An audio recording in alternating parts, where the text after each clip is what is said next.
భారత్ మీడియాకి స్వాగతం. ముందుగా ముఖ్యాంశాలు.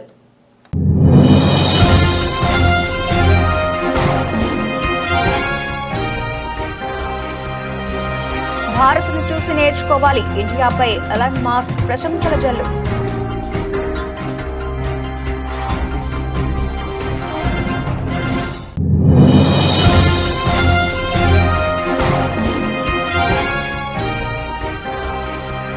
అబద్ధాలు, మోసాలు ఘోర పరాజయాన్ని చవిచూశాయి. మహారాష్ట్ర విక్టరీపై ప్రధాని మోదీ కీలక వ్యాఖ్యలు.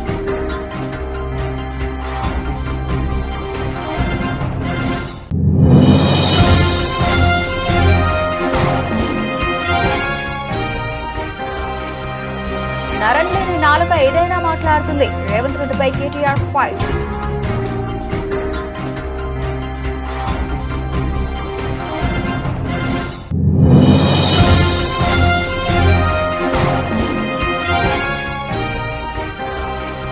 బీజేపీ విషయంలో వైసీపీ వ్యూహం మారుతుందా? ఏపీ పాలిటిక్స్ లో ఆసక్తికర చర్చ.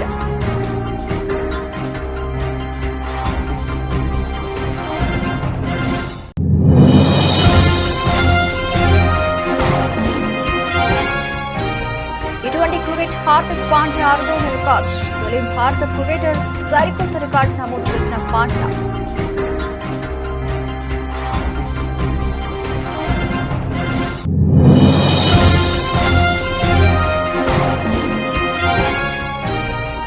వచ్చేసిన game changer next song update. నెట్టింట వైరల్ అవుతున్న కొత్త పోస్టర్.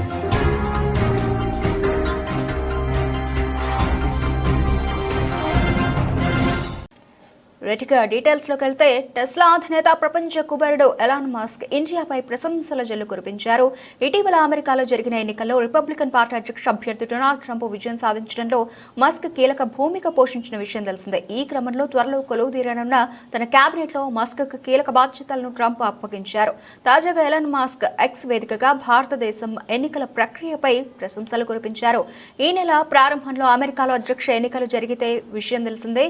డొనాల్డ్ ట్రంప్ భారీ మెజారిటీతో విజయం సాధించారు.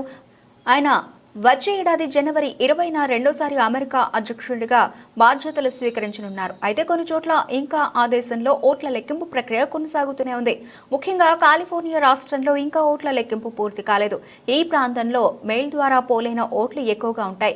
దీంతో ఓట్ల లెక్కింపు ప్రక్రియకు ఎక్కువ సమయం పడుతున్నట్లు తెలుస్తోంది. ఈ రాష్ట్రంలో డెమోక్రటిక్ పార్టీ అభ్యర్థి కమలా హారిస్ కు 54 ఎలక్టోరల్ ఓట్లను సాధించారు. అమెరికాలోని కాలిఫోర్నియాలో ఇంకా ఓట్ల లెక్కింపు ప్రక్రియ కొనసాగుతున్న వేళ ఓ నెటిజన్ లో ఆసక్తికర పోస్ట్ చేశారు. భారతదేశంలో ఒక్క రోజులోనే 640 మిలియన్ల ఓట్లను ఎలా లెక్కించారు అనే శీర్షికతో కూడిన ఓ వార్తాపత్రిక క్లిప్ ను సోషల్ మీడియాలో పోస్ట్ చేశారు. ఎలాన్ మస్క్ ఆ పోస్టుకు స్పందించారు. భారతదేశం ఒక్క రోజులోనే ఇన్ని ఓట్లను లెక్కించింది, కానీ కాలిఫోర్నియా ఇంకా ఓట్ల లెక్కింపులోనే ఉంది అంటూ మస్క్ పేర్కొన్నారు. ఈ క్రమంలో భారత్లో ఎన్నికల ప్రక్రియపై ప్రశంసల జల్లు కురిపించారు మస్క్. దీంతో ఎలాన్ మస్క్ పోస్ట్ సోషల్ మీడియాలో వైరల్ అవుతోంది.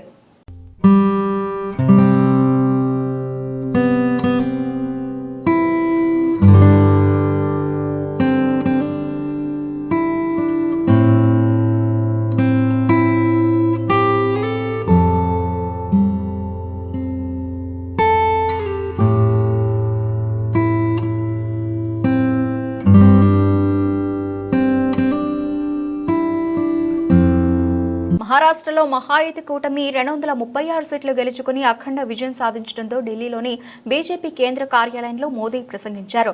మహారాష్ట్రలో అభివృద్ధి, సుపరిపాలన, సామాజిక న్యాయం విజయం సాధించాయని, అబద్ధాలు, మోసాలు ఘోర పరాజయాన్ని చవిచూశాయని వ్యాఖ్యానించారు.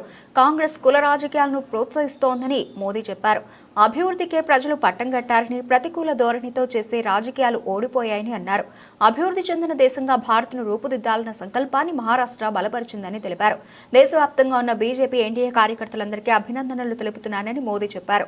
మహారాష్ట్ర అసెంబ్లీ ఎన్నికలే కాకుండా ఇవాళ చాలా రాష్ట్రాల ఉప ఎన్నికల ఫలితాలు కూడా వచ్చాయని గుర్తు చేశారు.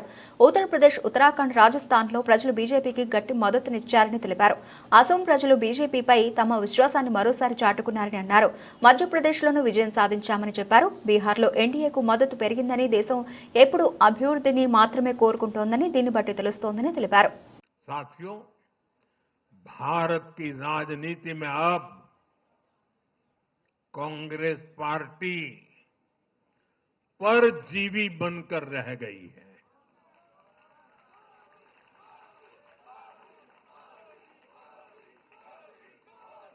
कांग्रेस पार्टी के लिए अब अपने दम पर सरकार बनाना लगातार मुश्किल हो रहा है।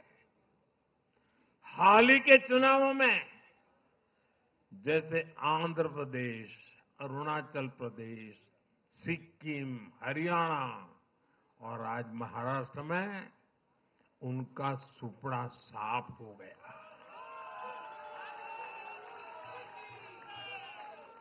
कांग्रेस की घिसी पीटी विभाजनकारी राजनीति फेल हो रही है, लेकिन फिर भी कांग्रेस का अहंकार देखिए, उसका अहंकार 7वें आसमान पर है। सच्चाई ये है कि कांग्रेस अब एक परजीवी पार्टी बन चुकी है। कांग्रेस सिर्फ अपनी ही नहीं बल्कि अपने साथियों की नाव को भी डुबो देती है। आज महाराष्ट्र में भी हमने यही देखा है। महाराष्ट्र में कांग्रेस और उसके गठबंधन ने महाराष्ट्र की हर 5 में से 4 सीट हार गई। अघाड़ी के हर घटक का स्ट्राइक रेट 20% से भी नीचे है। ये दिखाता है कि कांग्रेस खुद भी डूबती है और दूसरों को भी डुबोती है। महाराष्ट्र में सबसे ज्यादा सीटों पर कांग्रेस चुनाव लड़ी, उतनी ही बड़ी हार इनके सहयोगियों वालों को भी मिली। वो तो अच्छा है कि यूपी जैसे राज्यों में कांग्रेस के सहयोगियों ने उससे जान छुड़ा ली, वरना वहां भी कांग्रेस के सहयोगियों को लेने के देने पड़ जाते। ఫార్మా విలేజ్ కాదు పారిశ్రామిక కారిడార్ అంటూ మాట మార్చిన సీఎం రేవంత్ రెడ్డిపై బీఆర్ఎస్ వర్కింగ్ ప్రెసిడెంట్ కేటీఆర్ నిప్పులు చెరిగారు. నరం లేని నాలుక ఏదైనా మాట్లాడుతుందంటూ రేవంత్ రెడ్డిపై కేటీఆర్ మండిపడ్డారు. సీఎం రేవంత్ రెడ్డిది నోరైతే నిజాలు వస్తాయి, అదే మూసి అయితే మాయ మాటలే వస్తాయని కేటీఆర్ విమర్శించారు. పిల్ల చేష్టలు, గారడి మాటలు, లక్ష్యం లేని చర్యలతో రాష్ట్రాన్ని ఆగం చేస్తున్నాడంటూ ఆగ్రహం వ్యక్తం చేశారు. నీ ప్రభుత్వం విడుదల చేసిన గెజెట్ నోటిఫికేషన్ కొడంగల్లో భూసేకరణ ఫార్మా విలేజ్ల కోసం అని స్పష్టంగా వెల్లడిస్తోంది. ఫార్మా క్లస్టర్ ఏర్పాటు చేస్తామని పలుమార్లు పలు వేదికల మీద ప్రకటనలు చేస్తేవి అని మండిపడ్డారు కేటీఆర్. తొండలు గుడ్లు పెట్టని భూములు అంటూ భాతకాన్ని కొడితివి. మీ అన్న తిరుపతి లగచర్ల చుట్టుపక్కల గ్రామాల్లో తిరిగి ప్రైవేటు సైన్యంతో పోలీసు బలగాలతో కలిసి భూములు ఇవ్వాలని రైతులను బెదిరించలేదా? ఎదురు తిరిగిన రైతుల మీద అక్రమ కేసులు పెట్టి జైళ్లకు పంపి అక్రమ నిర్బంధం అణిచివేత కొనసాగించడం లేదా? ఇంత చేస్తూ ఇప్పుడు అక్కడ పెట్టేది ఫార్మాసిటీ కాదు ఇండస్ట్రియల్ కారిడార్ అంటూ మాట మార్చి ఎవరిని పిచ్చోళ్లను చేస్తున్నావు? చెప్పేటోడికి వినేవాడు లోకవా అన్నట్లు అబద్దాలతో అధికారంలోకి వచ్చిన నువ్వు అబద్దాలతోనే కాపురం చేస్తూ కాలం వెల్లదిస్తున్నావని రేవంత్ రెడ్డిపై కేటీఆర్ విరుచుకుపడ్డారు. సంపన్న వర్గాల దాకా ప్రతి ఒక్కరు కూడా ఇవాళ బాధపడుతున్న రోజు కాంగ్రెస్ ప్రభుత్వంలో తెలంగాణలో కనబడుతూ ఉంది. అందుకే ఈ దీక్షా దివస్ నుండి స్ఫూర్తి పొంది 15 ఏళ్ల కిందట కేసీఆర్ గారు ఎట్లయితే ఆనాడు తన సంకల్ప బలంతో అందరినీ కూడా ఒప్పించి మెప్పించి అందరినీ కలిపి ఏ రకంగానైతే ముందుకు పోయినామో అదే పద్ధతిలో కాంగ్రెస్ కబంధ హస్తాల నుండి 4 కోట్ల తెలంగాణ ప్రజలను కాపాడుకోవడానికి మరో సంకల్ప దీక్ష కూడా చేపట్టాల్సిన తరుణం ఆసన్నమైంది. ఆనాడైనా ఈనాడైనా ఏనాడైనా తెలంగాణకు పెద్దలు ప్రొఫెసర్ జయశంకర్ గారు ఎప్పుడు చెప్పేది స్వీయ రాజకీయ అస్తిత్వమే శ్రీరామ రక్ష అని చెప్పేది. ఈరోజు కేసీఆర్ గారి రూపంలో ప్రజలు తిరిగి మళ్ళీ ఒక్కసారి కేసీఆర్ గారి నాయకత్వాన్ని, ఆ పాలనను, ఆ పరిస్థితిని ఏదైతే తిరిగి కోరుకుంటా ఉన్నారో దానికోసం అందరం కూడా మా పార్టీ శ్రేణులు ఉద్యుక్తులై కలిసికట్టుగా ముందుకు పోవాల్సిన సందర్భం. 29 నవంబర్ మా అన్ని జిల్లా పార్టీ కార్యాలయాల్లో పెద్ద ఎత్తున దీక్షా దివస్ కార్యక్రమాన్ని నిర్వహించబోతా ఉన్నాం. 33 జిల్లా కేంద్రాలు అంతటా కూడా ఈ కార్యక్రమాన్ని ఘనంగా నిర్వహించాలని చెప్పి నిన్న కొంతమంది సీనియర్ నాయకులందరం కూడా సమావేశమైనాం. కేసీఆర్ గారి నాయకత్వం ఉద్యమంలో కానీ అదేవిధంగా పరిపాలనలో కానీ ఏదైతే ఒక చెరగని ముద్ర వేసిందో దాన్ని మళ్ళీ గుర్తు చేసుకుంటూ అక్కడి నుంచి స్ఫూర్తి పొంది మళ్ళొక్కసారి 2 జాతీయ పార్టీలకు బుద్ధి చెప్పే విధంగా కదం తొక్కుతాం. 29 నవంబర్ నాడు దీక్షా దివస్తో తెలంగాణ వ్యాప్తంగా మా పార్టీ శ్రేణులు ఎక్కడికక్కడ కదం తొక్కాలని చెప్పి కూడా విజ్ఞప్తి చేస్తూ ఈ కార్యక్రమానికి అన్ని జిల్లాలకు కూడా సీనియర్ నాయకులను ఇన్ఛార్జీలుగా నియమిస్తూ ఉన్నాం. ఎమ్మెల్సీలు ఉన్నారు, మాజీ ఎంపీలు ఉన్నారు, కొంతమంది ప్రస్తుత ఎంపీలు, సీనియర్ నాయకులు ఎవరెవరైతే ఉన్నారో వారందరి లిస్టు కూడా మీకు అందజేస్తాం. వారందరినీ ఇన్ఛార్జీలుగా నియమిస్తూ ఉన్నాం. వారు 26 తారీఖు నాడు ప్రతి జిల్లాలో కూడా జిల్లా ముఖ్య నాయకులు కార్యకర్తలతో అన్ని జిల్లాల్లో కూడా సమావేశాలు నిర్వహించడం జరుగుతుంది. 29 కార్యక్రమానికి దీక్షా దివస్కి సన్నాహక సమావేశం 26 నాడు ప్రతి జిల్లాలో కూడా జరుగుతుంది. దాని తదనంతరం 27, 28 కార్యక్రమాలు కూడా చేసుకొని 29 నాడు దీక్షా దివస్ని ఘనంగా నిర్వహించబోతా ఉన్నాం. ఎక్కడైతే కేసీఆర్ గారు అల్టిమేట్గా తన దీక్షను ఫలవంతం చేసి ఆనాడు తెలంగాణ ప్రజల దశాబ్దాల కోరిక అయిన తెలంగాణ రాష్ట్రాన్ని సాధించడంతో డిసెంబర్ 9 నాడు ముగించారు. ఆ రోజు డిసెంబర్ 9 నాడు మేడ్చల్లో తెలంగాణ తల్లి విగ్రహావిష్కరణతో డిసెంబర్ 9 నాడు ఘనంగా దీక్షా దివస్ నవంబర్ 29, డిసెంబర్ 9 నాడు తెలంగాణ తల్లి విగ్రహావిష్కరణ మేడ్చల్లో మా పార్టీ మొత్తం పాల్గొని బ్రహ్మాండంగా ఈ 11 రోజుల దీక్షను ఎంత ఘనంగానైతే ఆనాడు కేసీఆర్ గారు ఒక ప్రకటన సాధించి విజయవంతంగా ముగించారు, అదే స్థాయిలో మరి డిసెంబర్ 9 నాడు ఉత్సవాలు జరుపుకుంటూ తెలంగాణ తల్లికి ప్రణమిల్లుతూ మేమందరం కూడా ఆ రోజు డిసెంబర్ 9ను కూడా ఘనంగా మేడ్చల్లో జరుపుకుంటాం. అందులో మా పార్టీ నాయకత్వం మొత్తం కూడా పాల్గొంటుంది. ఎమ్మెల్యేలు, ఎమ్మెల్సీలు, ఎంపీలు అందరూ కూడా మేము మేడ్చల్లో ఆ రోజు తెలంగాణ తల్లికి నివాళులర్పించి కేసీఆర్ గారి దీక్ష ఫలవంతమైన రోజును యాద్ చేసుకుంటాం. ఈ ఇన్ఛార్జీలుగా ఎవరెవరినైతే నియమించినాము పెద్దలు చాలామంది ఉన్నారు. 33 జిల్లాలకు 33 మందిని నియమించుకున్నాం. అవన్నీ కూడా మీకు వెంటనే ఇప్పుడు మీకు వాట్సాప్లో అదర్వైజ్ రిలీజ్ చేయడం జరుగుతుంది. అదే మాదిరిగా కేసీఆర్ గారి దీక్షలో నిమ్స్ హాస్పిటల్ పాత్ర కూడా శ్లాఘనీయమైనది, ఘనమైనది. నిమ్స్లో ఆ రోజు నిమ్స్ ఒక కథన రంగంగా మారిపోయిన పరిస్థితి, మొత్తం ఉద్యమానికే కేంద్ర బిందువుగా మారిన పరిస్థితి నిజాం హాస్పిటల్. మహారాష్ట్ర అసెంబ్లీ ఎన్నికల్లో బీజేపీ కూటమి విజయం సాధించడం పట్ల పెద్దపల్లిలో బీజేపీ శ్రేణులు సంబరాలు చేసుకున్నారు. పెద్దపల్లి పట్టణంలోని జెండా చౌరస్తా వద్ద టపాసులు పేల్చి స్వీట్లు పంపిణీ చేశారు. రాబోయే ప్రతి ఎన్నికల్లో బీజేపీ విజయం సాధిస్తుందని ఆశాభావం వ్యక్తం చేశారు. కాంగ్రెస్ పార్టీ నేతలు ఇస్తున్న దొంగ హామీలను ప్రజలు నమ్మే పరిస్థితి లేదన్నారు. ఈరోజు మహారాష్ట్రలోని యొక్క అసెంబ్లీ ఫలితాలు వెలువడ్డ సందర్భంగా బీజేపీ కూటమి పెద్ద ఎత్తున గెలుపడం జరిగింది.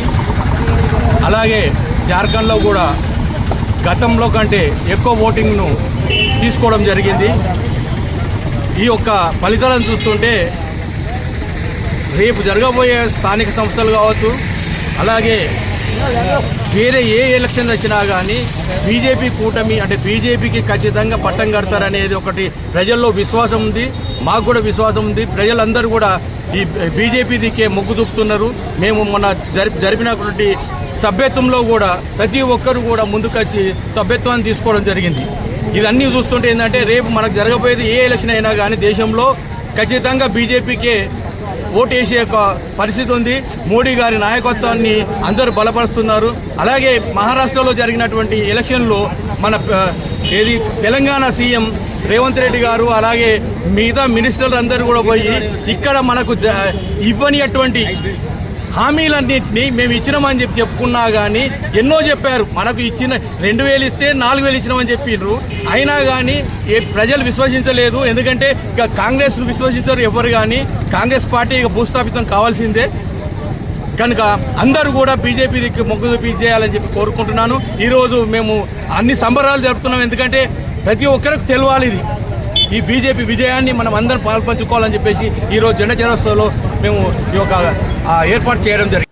మహారాష్ట్రలో బీజేపీ ఇండియా కూటమి ప్రభుత్వం విజయం సాధించడం పట్ల బీజేపీ రాష్ట్ర అధ్యక్షురాలు ఎంపీ దగ్గుబాటి పురంధేశ్వరి ప్రధాని మోదీకి శుభాకాంక్షలు తెలిపారు. జార్ఖండ్లో స్వల్ప మెజార్టీతో బీజేపీ కూటమి ప్రభుత్వం ఓటమి పాలైందన్నారు. ఓటమికి కారణాలు సమీక్షిస్తామన్నారు. అద్భుతమైనటువంటి విజయాన్ని ఎన్డీఏ కూటమి భారతీయ జనతా పార్టీ నాయకత్వంలో హస్తగతం చేసుకోవడం జరిగింది. ఒకంత జార్ఖండ్ నిరాశపరిచిన, ఎందుకంటే అక్కడ కూడా బాగా చేస్తామని అనుకున్నప్పటికీ కూడా ఒకంత ఎందుకు ఈ రకమైనటువంటి రిజల్ట్ వచ్చింది అనేటువంటి విషయాన్ని ఒకసారి ఖచ్చితంగా పార్టీ సమీక్షించుకుంటుంది. అండ్ అక్కడ ఏమన్నా కరెక్టివ్ మెజర్స్ తీసుకోవాలంటే ఖచ్చితంగా పార్టీ తీసుకునేటువంటి అవకాశం ఉంటుంది. కానీ మహారాష్ట్రలో ప్రతి ఒక్కరూ కూడా ఖచ్చితంగా భారతీయ జనతా పార్టీ నాయకత్వంలో ఉన్న ఎన్డీఏ కూటమి ఘోరాతి ఘోరంగా ఓడిపోతుంది అని చెప్పినా ఇవాళ అక్కడున్నటువంటి ప్రజలు అనూహ్యంగా భారతీయ జనతా పార్టీ కూటమిని అంటే ఎన్డీఏ కూటమిని వారు ఆశీర్వదించడం జరిగింది. ఒక రకంగా చెప్పాలంటే విభజించి పాలించు అనేటువంటి ఆలోచనతోటి ఏదైతే ఎన్డీఏ కూటమి ప్రజల వద్దకు వెళ్ళిందో, ఒక చేతిలో రాజ్యాంగాన్ని పట్టుకుని రెండవ వైపున ఖచ్చితంగా కుల గణన జరగాలి అనేటువంటి ఒక విభజించి పాలించు అనేటువంటి భావనతోటి ఏదైతే ఎన్డీఏ కూటమి ప్రజల వద్దకు వెళ్ళిందో దాన్ని ప్రజలు తిరస్కరించినటువంటి విషయాన్ని మనం అందరం కూడా ఇక్కడ గమనించాలి. అది మాత్రమే కాకుండా హమ్ ఏక్ హై తో సేఫ్ హై అనేటువంటి నినాదం ఏదైతే ఎన్డీఏ కూటమి ఇచ్చిందో దాన్ని ఎన్డీఏ కూటమి వాళ్ళు అపహాస్యం కూడా చేయడం జరిగింది. కానీ ఇవాళ ప్రజలు ఖచ్చితంగా నరేంద్ర మోడీ గారి నాయకత్వంలో దేశం ముందుకు వెళ్ళినట్లయితే దేశం అభివృద్ధి పదంలో నడవడం మాత్రమే కాకుండా సురక్షితంగా కూడా ఉంటుంది అనేటువంటి భావనతోటి అక్కడ ఉన్నటువంటి ప్రజలు మరి ఎన్డీఏ కూటమికి ఓటు వేసి ఆశీర్వదించారు. అదేవిధంగా ఇవాళ అందినటువంటి విజయం ఏదైతే ఉందో మహారాష్ట్రలో అది కేవలం ఎన్డీఏ కూటమికి వేసినటువంటి ఓటు కాదు, ఇది మహారాష్ట్ర అభివృద్ధికి అక్కడ ఉన్నటువంటి ప్రజలు వేసినటువంటి ఓటుగా మనం గమనించాలి.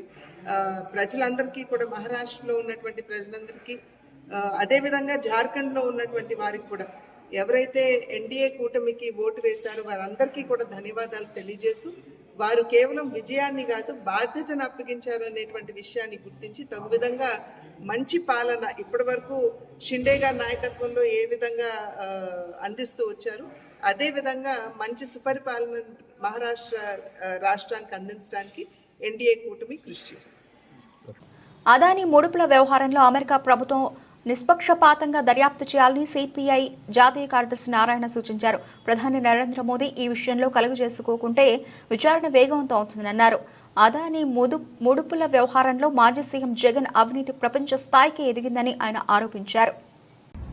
అమెరికా దేశంలో న్యూయార్క్ కోర్టులో భారతదేశ దిగ్గజమైనటువంటి కార్పొరేట్ అదానీ పైన లంచం ఇచ్చిన కేసు నమోదైంది. అమెరికాలో అందులో కోర్టులో నమోదైన కేసు చాలా సీరియస్, త్వరగా పూర్తి చేస్తారు. ఇండియాలాగా ఆలస్యం చేయరు. ఆ లంచం ఏంటి? ఇక్కడ ఇచ్చిన లంచం ఆంధ్రప్రదేశ్ రాజకీయాలు ప్రకంపన ఆంధ్రప్రదేశ్ రాజకీయాలు ప్రకంపన చెందింది. జగన్మోహన్ రెడ్డి గవర్నమెంట్ పైన పడింది. మాజీ ముఖ్యమంత్రి జగన్మోహన్ రెడ్డి పడిన తర్వాత చివరికి ఢిల్లీకి దాకా పాకింది. ఎందుకంటే అదానీ మోడీకి రైట్ హ్యాండ్ లాంటి వాడు. అతని పైన కేసు అమెరికాలో నమోదైంది. అది ఆంధ్రప్రదేశ్లో మాజీ ముఖ్యమంత్రి జగన్మోహన్ రెడ్డి పడడంతో ఆడ రాజకీయ ప్రకంపన జరిగింది. దీనికి ఢిల్లీ కూడా ప్రభావం చెందింది. ఎందుకంటే మోడీకి అనుకూలంగానే జగన్మోహన్ రెడ్డి ఉన్నాడు, మోడీకి నిజమైన శిష్యుడిగా అదానీ ఉన్నాడు. మరి లంచం కేసు మన దగ్గరికి వచ్చింది. ఇదన్నీ చూడబోతే అమెరికా నుంచి ఆంధ్రప్రదేశ్ నుంచి భారతదేశం మొత్తం మీదుగా ఒక ప్రకంపన సృష్టించేటువంటి రూట్ కాజు అమెరికా అయిపోయింది. దీన్ని అమెరికన్ గవర్నమెంట్ దీని మీద చర్య తీసుకోవాలి. మరి అమెరికన్ గవర్నమెంట్ తీసుకుంటుందా? తీసుకోవడానికి ఏమైనా మోడీ అడ్డం పడతాడా, లేకపోతే దీని మీద కలిసి చూస్తుందా లేదు చూడాలి. నిజమైనటువంటి పద్ధతి అయితే అమెరికన్ ప్రభుత్వం అతని మీద చర్య తీసుకుంటే అప్పుడు అమెరికా నిజాయితీ నిలబడుతుంది. దీనికి అడ్డుపడకుండా మోడీ ఉంటే మోడీకి స్వచ్ఛందత వస్తుంది. అది లేకుండా పోతే ఇటుపోయి చివరికి ఈ అమెరికాలో ఉన్న ప్రభుత్వం కానీ మోడీ కానీ కొమ్మొక్కై అవినీతిని రూపుమాడడానికి ప్రయత్నించగలిగిన తప్ప ఇంకోటి కానే కాదు. దీన్ని తక్షణం ఈ పరిష్కారం చేయడానికి ఉపయోగపడే వృత్తిలో ప్రజా ఉద్యమం పెద్ద ఎత్తున రావాలని మేము కోరుతాం.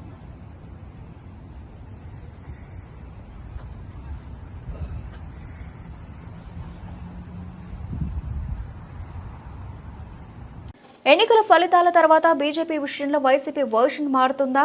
ఎన్నికల్లో ఏపీలో అధికారాన్ని కూటమి ప్రభుత్వం కైవసం చేసుకున్న నేపథ్యంలో వైసీపీ ఇప్పటికైనా తన పొలిటికల్ స్టాండ్ మార్చుకుంటుందా? అధికారంలో ఉన్నప్పుడు వైసీపీ బీజేపీకి వెనుదన్నుగా నిలిచింది. పొత్తు లేకున్నా పొత్తులో ఉన్నట్లే అని బిల్లులకు వెనుక ముందు ఆలోచించకుండా మద్దతిచ్చింది. ఎన్డీఏ ప్రభుత్వం అధికారంలోకి రాగానే రాజకీయాలతో సంబంధం లేదని, పరిపాలనపరమైన అంశాల్లో మద్దతిస్తామని జగన్ పదే పదే చెబుతూ వచ్చారు. విశాఖపట్నం వేదికగా జరిగిన బహిరంగ సభలో సైతం వైఎస్ జగన్మోహన్ రెడ్డి ఇదే అంశాన్ని స్పష్టంగా ప్రకటించారు. అయితే ఎన్నికలకు సమయం దగ్గర పడే కొద్దీ ఏపీలో పరిణామాలు మారిపోవడం, పొత్తులపై దాదాపు స్పష్టత రావడంతో చివరిగా పొత్తులో 3 పార్టీలు కలిసి కూటమిగా అడుగులు వేశాయి.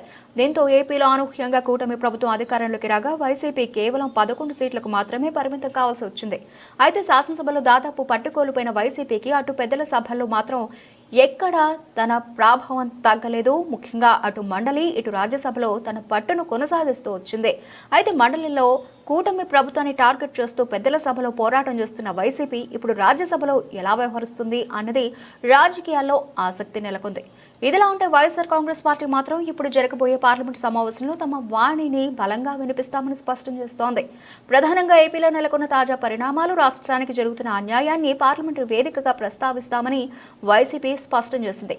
ఇటీవల వైఎస్ జగన్మోహన్ రెడ్డితో భేటీ అయిన ఎంపీలకు ఇదే దిశానిర్దేశం చేశారు. రాష్ట్రంలో నెలకొన్న తాజా పరిస్థితులను పార్లమెంటులో ప్రస్తావించడంతో పాటుగా రాష్ట్రానికి జీవనాడిగా ఉన్న పోలవరం, ప్రత్యేక హోదా, విశాఖ స్టీల్ ప్లాంట్ ప్రైవేటీకరణ, సోషల్ మీడియా పేరుతో వేధింపులకు దిగిన అంశాలను పార్లమెంటు వేదికగా ఎండగడతామని స్పష్టం చేసింది. ఇక వాటితో పాటుగా కేంద్ర ప్రభుత్వం ప్రవేశపెట్టబోతున్న వక్ఫ్ బిల్లుకు సంబంధించిన అంశాన్ని సైతం పార్లమెంటులో ప్రస్తావిస్తామని, ఆమోదం తెలిపే ప్రసక్తి లేదని వైసీపీ స్పష్టం చేస్తోంది. కూటమి ప్రభుత్వం ఏపీలో అధికారంలోకి వచ్చిన తర్వాత రాష్ట్రంలో నెలకొన్న పరిణామాలకు సంబంధించిన అంశాలను పార్లమెంటులో ప్రస్తావించడంతో పాటుగా ఏపీకి సంబంధించిన ప్రయోజనాలే లక్ష్యంగా అడుగులు వేస్తామని ప్రకటించింది.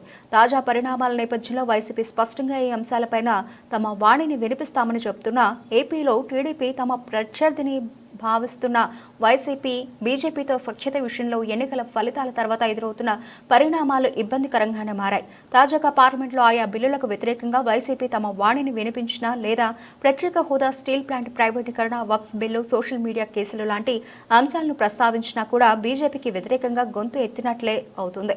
కాబట్టి బయట ప్రకటన చేసినట్లు పార్లమెంటు వేదికగా వైసీపీ ఎంపీలు తమ నిరసన గళాన్ని వినిపిస్తారా లేదా అనేది వేచి చూడాల్సి ఉంది.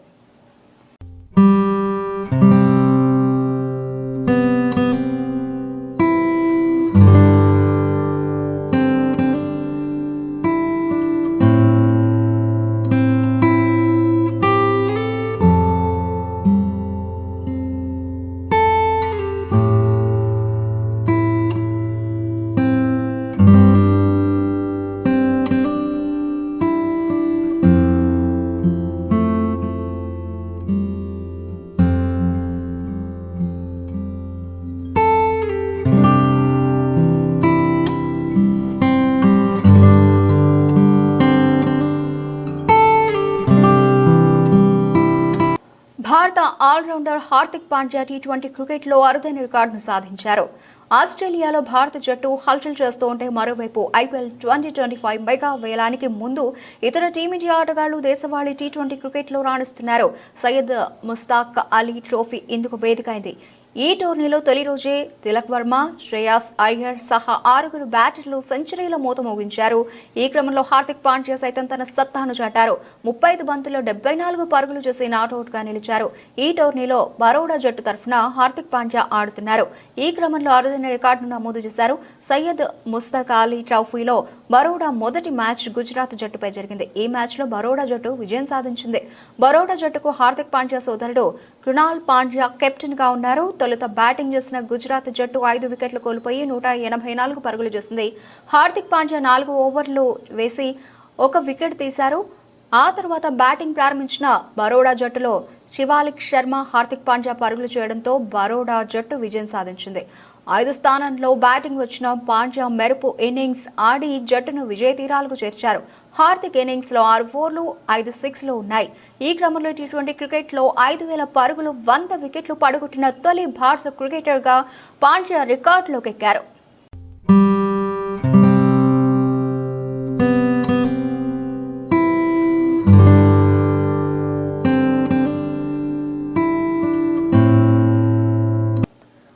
Ram Charan game changer cinema జనవరి 10న రిలీజ్ కానుంది. ఈ సినిమా కోసం మెగా ఫ్యాన్స్ ఎంతో ఆతృతగా ఎదురు చూస్తున్నారు.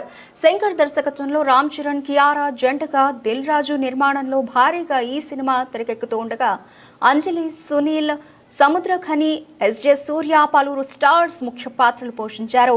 ఇప్పటికే గేమ్ చేంజర్ సినిమా నుంచి 2 పాటలు టీజర్ రిలీజ్ చేసి అంచనాలు పెంచారు. తాజాగా గేమ్ చేంజర్ సినిమా 3వ పాట అప్డేట్ ఇచ్చారు. గేమ్ చేంజర్ నుంచి 3వ పాటను నవంబర్ 28న రిలీజ్ చేయబోతున్నట్టు ప్రకటించారు. దీనికి సంబంధించి ఓ కొత్త పోస్టర్ కూడా రిలీజ్ చేశారు. చరణ్, కియారా కలర్ఫుల్ గా ఉన్న ఈ పోస్టర్ వైరల్ గా మారింది. ఇప్పటివరకు గేమ్ చేంజర్ నుంచి వచ్చిన 2 పాటలు మాస్ ఆడియన్స్ ని మెప్పించగా ఇప్పుడు మెలోడీ పాట ఏ రేంజ్ లో మెప్పిస్తుందో చూడాలి.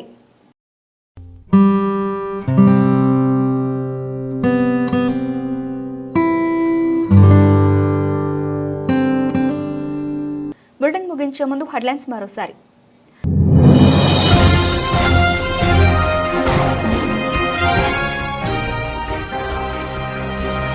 భారత్ను చూసి నేర్చుకోవాలి. ఇండియాపై ఎలాన్ మస్క్ ప్రశంసల జల్లు.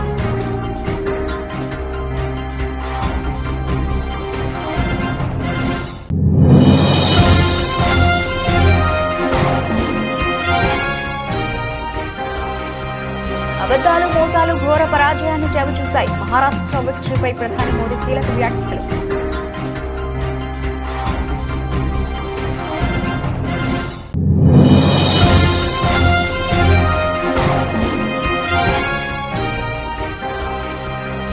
నరం లేని నాలుక ఏదైనా మాట్లాడుతుంది. రేవంత్ రెడ్డిపై KTR fight.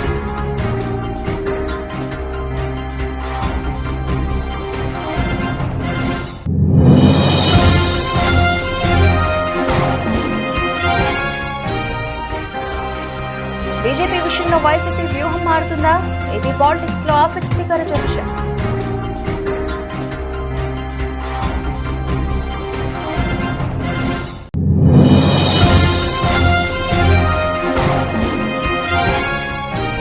T20 cricket Hardik Pandya 6వ రికార్డ్.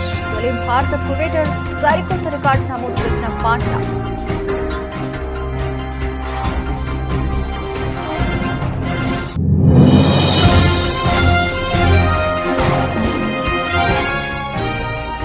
వచ్చేసిన game changer next song update. నెట్టింట వైరల్ అవుతున్న కొత్త పోస్టర్.